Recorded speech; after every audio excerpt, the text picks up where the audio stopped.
அன்பிற்கினிய நண்பர்களே, அடியேன் நாகராஜனின் வணக்கம். நண்பர்களே, நாம் கம்ப ராமாயணத்தை பார்த்து கொண்டிருக்கிறோம். கம்பனை கதைக்காக இல்லாமல் அவன் கவிதைக்காக, அவன் கதாபாத்திரங்களை நகர்த்தும் யுத்திகளுக்காக, அவனுடைய காட்சி அமைப்புகளுக்காக, அவன் கவிதையில் சொட்டும் ஓமை ஓமானங்களுக்காக நாம் படித்து வருகிறோம். இப்பொழுது அரசுரிமை மறுக்கப்பட்ட ராமன் கானக வாழ்க்கையை மேற்கொள்கிறான். அந்த ஆரண்ய காண்டத்தில் நாம் இருக்கிறோம். அதில் சென்ற பகுதியில் சடாயுவை அறிமுகப்படுத்திய கம்பனை கண்டோம்.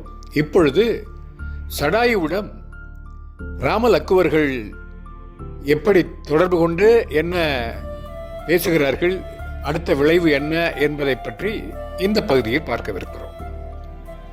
ராமன் வனவாசத்தை கூறும் ஆரண்ய காண்டத்தில் சடாயு என்ற கதாபாத்திரத்தை கம்பன் ஏன் அவ்வளவு விரிவாக சொல்கிறான் என்பதற்கு கதைப்போக்கு ஒரு காரணம்.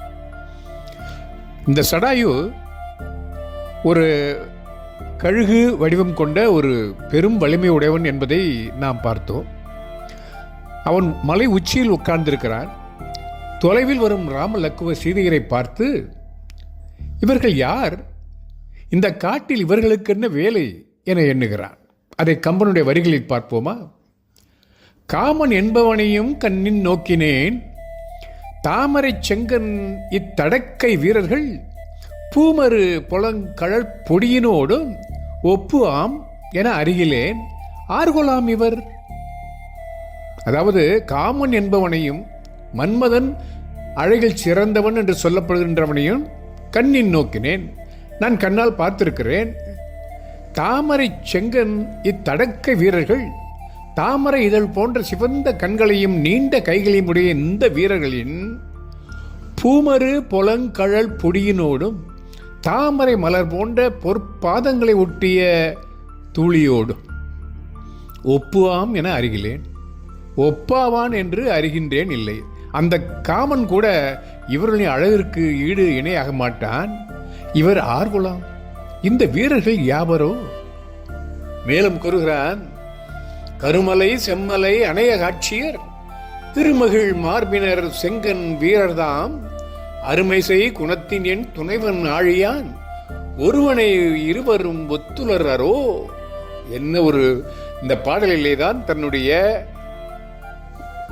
நுண் அறிவை புலப்படுத்துகிறான் சடாயு. கருமலை செம்மலை அணைய காட்சியர் என்றால் நீலமலையும், அதாவது ராமனுடைய உருவத்தையும், பொன்மலையையும் போன்ற தோற்றமுடையவர்கள், பொன்மலை என்பதை லக்குவனை குறிக்கிறது, போன்ற தோற்றமுடையவர்களையும் திருமகிழ் மார்பினர், வெற்றி திருமகள் மகிழ்ந்து வீற்றிருக்கும் மார்பை உடையவர்களுமான செங்கன் வீரர் இருவரும், சிவந்த கண்களை உடைய இரு வீரர்களும் அருமைசை குணத்தின் என் துணைவன் ஆழியான் ஒருவனை ஒத்துளார். பிறர்க்கரிய நற்பண்புகளை உடைய என் நண்பனாம் தயரத சக்கரவர்த்தியை போன்று இருக்கின்றனர் என்று மனதால் எண்ணுகின்றான். என்ன ஒரு நுட்பமான ஒரு தெளிதல் பாருங்கள். அப்பொழுது பிறகு அவர்கள் அருகில் வந்த பிறகு, நீங்கள் யார் என்று கேட்டதற்கு கம்பன் வரிகளில் ராமன் பதில் இருக்கிறான். அந்த பாடல், வினவிய காலையில் மெய்மை அல்லது புனைமலர் தாரவர் புகழ்கிலாமையால் கனைகடல் நெடுநிலம் காவல் ஆழியான் வனைகழல் தயரதன் மைந்தரியாம் என்றார். வினவிய காலையில் கேட்ட பொழுது, அதாவது சடாயு நீங்கள் யார் என்று கேட்ட பொழுது, மெய்மை அல்லது புகழ்கிலாமையால் புனைமலர் தாரவர், அதாவது உண்மை அல்லாமல் வேறு ஒன்றையும் பேசுவதில்லை என்று முடிவெடுத்து விட்ட ராமலக்குவர்கள், அதை அழகிய பூமாலை அணிந்த ராமலக்குவர்கள், கனைகடல் நெடுதிறம் காவல் ஆழியான் ஒலிக்கும் கடலால் சூழ்ந்த பெரிய உலகம் யாவையும் காக்கும் ஆணை சக்கரமுடையவனாகிய வனைகழல் தயரதன் மைந்தரியாம் என்றார். தரித்த வீரக்கழல் உடையவனாகிய தயரதனுடைய மக்கள் நாங்கள் என கூறுகின்றனர். ஏன் பொய் சொல்வதில்லை என்று முடிவெடுத்திருக்கிறார்கள்?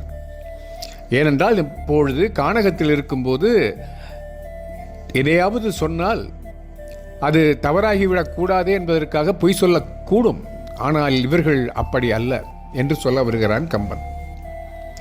அது உரைத்தலும் பொங்கிய ஓகை வேலையன் தரைத்தலை இழிந்து அவரை தருவு காதலன் விரை தடந்தாரினான் வேந்தர் வேந்தன் வரைத்தடன் தோழினை வலியவோ என்றான். இது அதாவது தயரதன் மகன்கள் நாங்கள் என்று சொன்ன உடனேயே உரைத்தலும் என்று அவர்கள் சொன்னதும் பொங்கிய ஊகை வேலையன் கிளர்ந்த மகிழ்ச்சியால் கடல் போன்றவரான அந்த சடாயு தரைத்தலை இழிந்து அவர் தழுவு காதலன் அம்மலை உச்சியில் இருந்து சடார் என்று பூமியில் இறங்கி வந்து அவர்களை தழுவிக்கொள்ளும் அன்புடையனாய் இருக்கிறார்.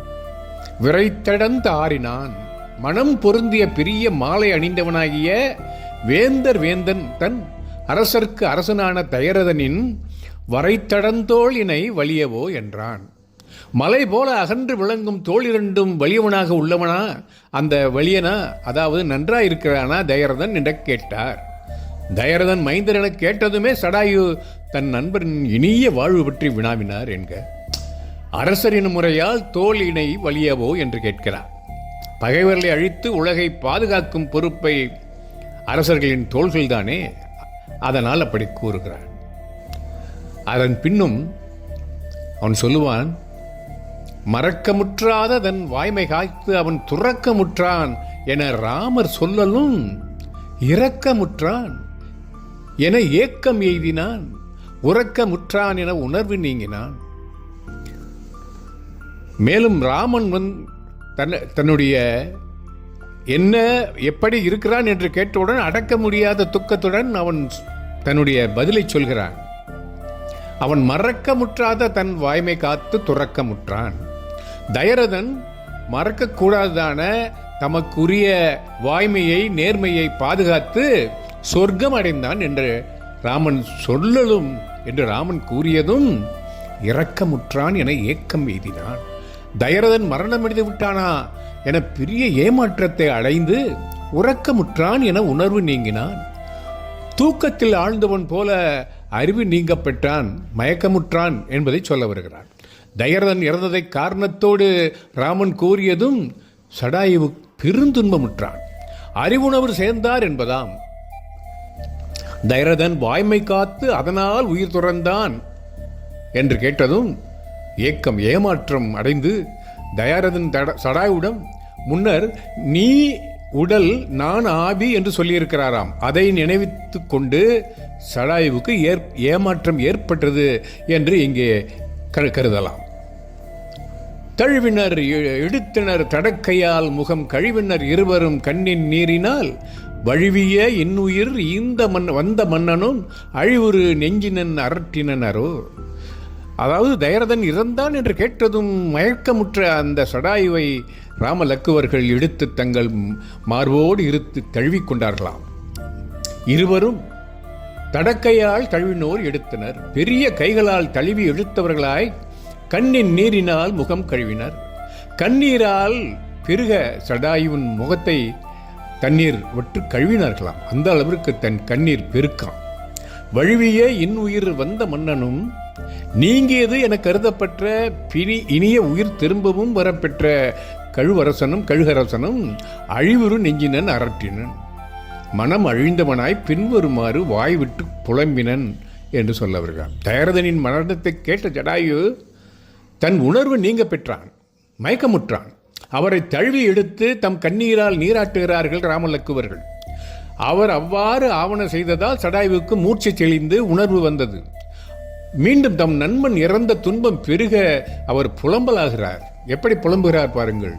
தயிர் உடைக்கும் மத்து என்ன உலகை நலி சம்பரனை தடிந்த அந்நாள் அயிர்கிடக்கும் கடல் வலயத்தவர் அறிய நீ உடல் நானாவி என்று செயற்கிடத்தில் செய்யாத திருமணத்தாய் செப்பினாய் திறம்பா நின் சொல் உயிர்கிடக்க உடலை விசும்பு ஏற்றினார் உணர்வு இறந்த கூற்றினாரே.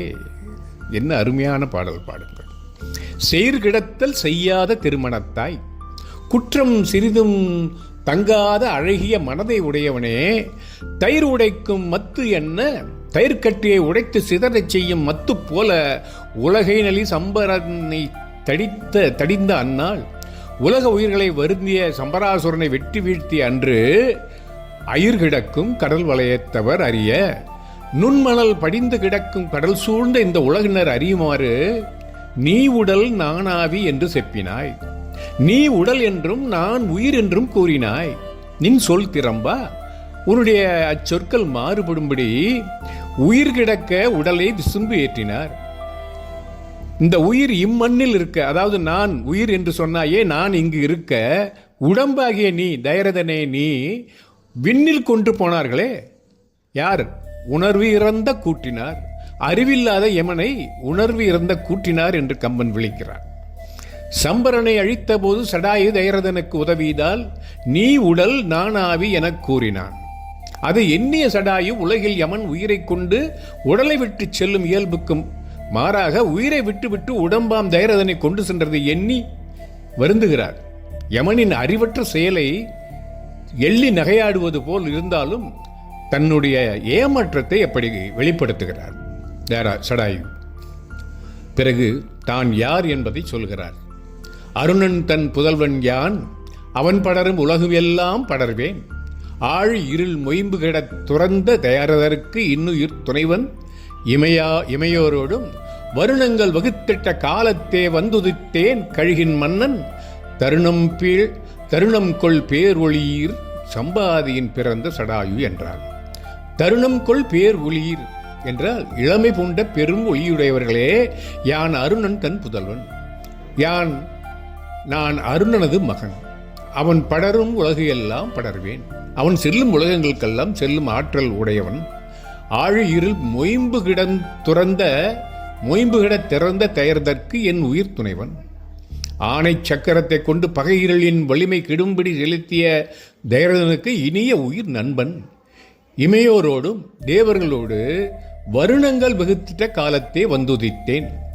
அதாவது மற்ற சாதிகளை வகைப்படுத்திய பொழுதில் நான் வந்து பிறந்தேன். மனிதர், தேவர், அசுரர் என்று வகைப்படுத்திய காலத்திலே நான் வந்து பிறந்தவன். கழுகின் மன்னன், கழுகுக்கெல்லாம் அரசன். சம்பாதி பின் பிறந்த சடாயு என்றான். சம்பாதி என்னும் மகனுக்கு தம்பியாம், என்னும்பவனுக்கு தம்பியாம். சடாயு என்ற பெயர் என்னுடையது. அருணன் என்பவன் சூரியனின் சாரதி, தேர் ஓட்டுபவன். காசிபனுக்கும் விந்தைக்கும் பிறந்தவன். இவன் அரம்பையுடன் கூடிட சம்பாதி சடாயு பிறந்தார்களாம். சம்பாதி நன்றாக பறப்பவன், கழுகின் வேந்தனாம். சம்பாதி என்று கூறுவரும் உண்டு.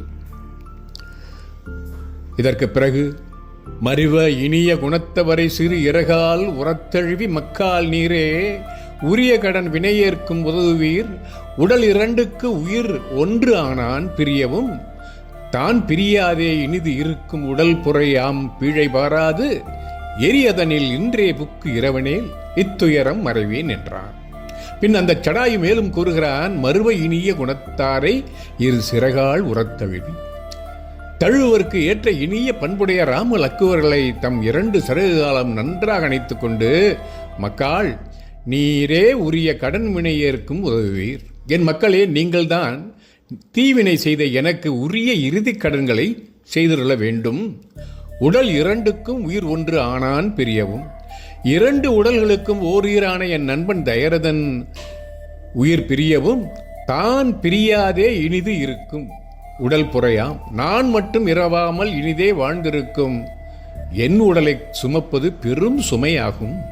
பீழை பாராது துன்பம் தருவதை பார்க்காமல் எரியதனில் இன்றே புக்கு இறைவனேல் தீயில் இப்போதே இறங்கி சாகாவிட்டால் இத்துயரம் மறைவேன் என்றான். இந்த துன்பத்தை நான் பொறுக்க மாட்டேன் என்கிறான் சடாயு. குஞ்சுகளை தாய்ப்பறவை சிறகால் தழுவுவது இயற்கை. அதனால் ராமலக்குவரை சடாயுதன் இறகு கரங்களால் அணைத்துக் கொண்டார் என்கிறார். நண்பரின் மக்களை தம் மக்கள் எனக் கொள்வதால் மக்கால் என சடாயு ராமலக்குவரை விழித்து, வினையேன் என்னுடைய நண்பனை இழந்த கொடிய வினையை நான் உடையவன். என் நண்பனுக்கு பிறகு என்னைத்தான் நான் ஏன் வாழ வேண்டும் என்று நெருப்பில் புகுவதற்கு தயாராகிறான் சடாயு.